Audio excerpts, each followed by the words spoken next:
ये जो युद्ध चल रहा है इसे खत्म करने के लिए कौन उतावला है? ईरान या ट्रंप?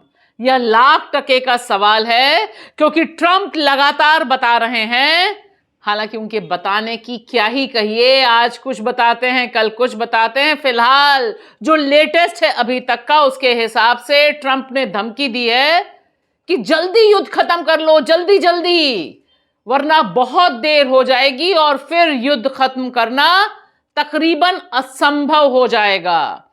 और उधर ईरान ने बिल्कुल दो टूक शब्दों में कह दिया है कि आपकी शर्तों पर हम सुनने भी वाले नहीं हैं। इधर ट्रंप महोदय ने 15 पॉइंट्स दिए हैं सीज फायर के लिए, जिसके जवाब में ईरान ने दागी हैं 5 शर्तें।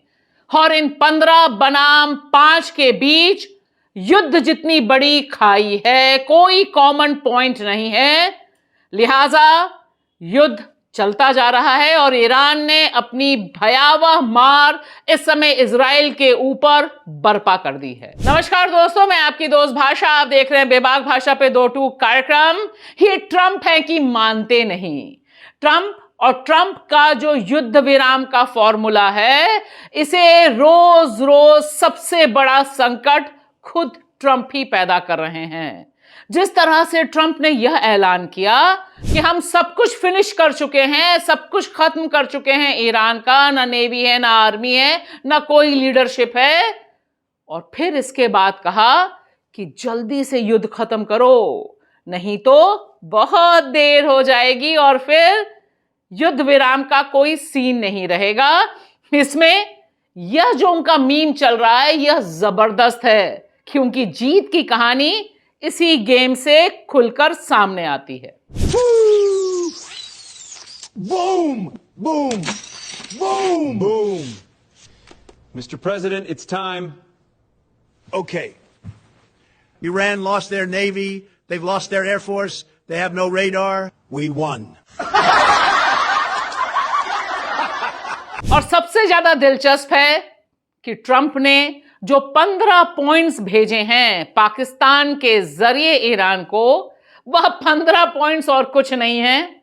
वह दरअसल यह कहानी कहने के लिए है कि ट्रंप, तुम 100% सरेंडर कर दो, हमारे तलवे चाट लो, हमारी सुप्रीमेसी एक्सेप्ट कर लो, तभी यह cease fire, the so called cease fire होगी।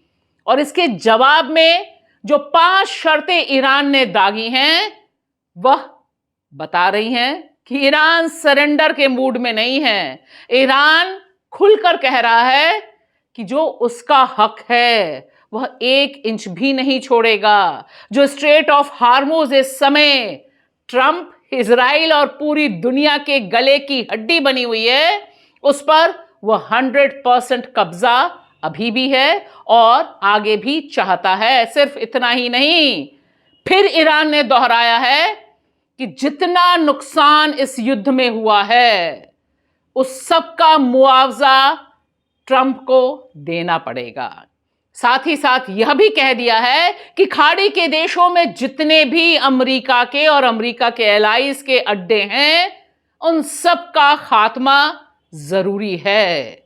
और यह बात तो अपने आप में बेमिसाल है। ईरान ने कहा कि उसे 100% गारंटी की गारंटी चाहिए, इंटरनेशनल गारंटी चाहिए कि भविष्य में उसके ऊपर इस तरह का कोई हमला नहीं होगा, क्योंकि जिस समय 28 फरवरी को यह हमला अमेरिका और इजराइल ने उसके ऊपर फेंका था, बोला था, ठीक उससे कुछ घंटे पहले द सो कॉल्ड वार्ता चल रही थी, जिसमें ईरान पूरी की पूरी शर्तों को एक्सेप्ट करने के लिए तैयार हो गया था, लेकिन उससे धोखा देकर उसके ऊपर हमला बोल दिया गया। यानी ईरान ने साफ कर दिया है कि उसे ट्रंप और इजराइल किसी पर रत्ती भर भरोसा नहीं है।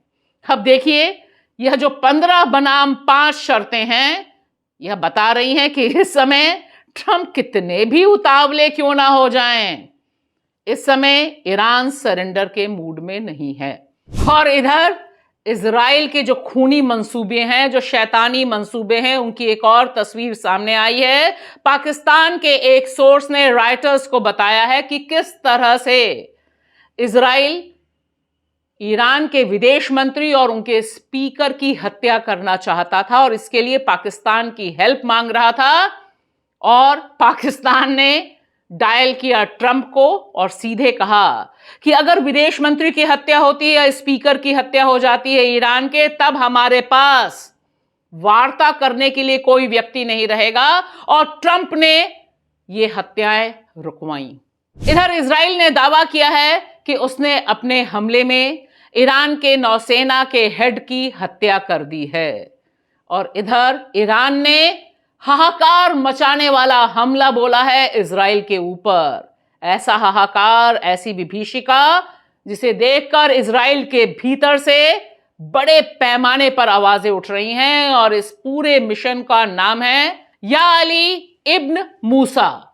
अगर यह तस्वीरें जो चीख चीख कर चिल्ला रही हैं कि कितने बड़े पैमाने पर ईरान ने हमला बोला है, उससे तस्वीर साफ है कि फिलहाल कोई शांति की उम्मीद नहीं है। खाड़ी के देशों में सबसे बड़ा विलन बनकर उभरा है सऊदी अरब। और जो खबरें हैं उनके मुताबिक सऊदी अरब चाहता है और उसने यह मन बना लिया है, एक तरह से कहें तो इन खबरों के मुताबिक उसने ऐलान कर दिया है कि वह ईरान के खिलाफ जो युद्ध छेड़ रहे हैं, अब अमेरिका और इजराइल उसमें शिरकत करेगा खुलकर। अगर ऐसा होता है तो निश्चित तौर पर इस युद्ध की मार और तेज होगी। वैसे भी सऊदी के बारे में यह खबरें पहले दिन से थी कि वह चाहता है कि अमेरिका और इजराइल मिलकर ईरान को नेस्तनाबूद कर दें। अब इसके पीछे क्या है वह अलग कहानी है। फिलहाल ट्रंप लगातार सीज फायर की बात कर रहे हैं और अपने सैनिकों का जाल चारों तरफ फैला रहे हैं। खबरें चल रही हैं कि हो सकता है कि जमीन पर अमेरिका अपने सैनिक उतार दे। या हुआ तो कैजुअलिटीज अमेरिका के लिए बहुत होंगी।